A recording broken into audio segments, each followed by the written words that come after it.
திருவண்ணாமலையில் பணம் கொடுக்கல் வாங்கல் பிரச்சனையில் பட்டப்பகலில் ராசையா என்ற இளைஞரை 2 பேர் ஓட விரட்டி கத்தியால் வெட்டியுள்ளனர். இதில் காயமடைந்த ராசையா மருத்துவமனையில் சேர்க்கப்பட்டுள்ள நிலையில் செல்போன் வீடியோ காட்சிகளை ஆதாரமாக கொண்டு போலீசார் விசாரித்து வருகின்றனர்.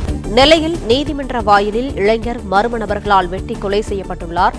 4 பேர் கொண்ட கும்பல் இளைஞரை கொலை செய்துவிட்டு காரில் தப்பியோடியதாக அண்மை தகவல் கிடைத்துள்ளது.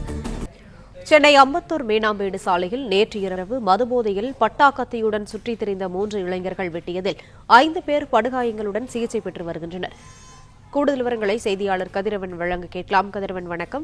விவரங்களை பதிவு பண்ணலாம். ஆவடி காவல் ஆணையரகத்துக்கு உட்பட்ட சென்னை அம்பத்தூர் தொழிற்பேட்டை பகுதியில நேற்று இரவு 3 வாலிபர்கள் போதையில அங்கு கண்ணில் தென்பட்ட நபர்களை 5க்கும் மேற்பட்ட நபர்களை கத்தியால் வெட்டியிருக்கிறார்கள். இந்த தாக்குதல 5 நபர்கள் படுகாயங்களோடு மருத்துவமனையில் அனுமதிக்கப்பட்டிருக்கக்கூடிய நிலையில அந்த 3 நபர்களையும் அம்பத்தூர் தொழிற்பேட்டை போலீசார் தற்போது கைது செய்திருக்கிறார்கள்.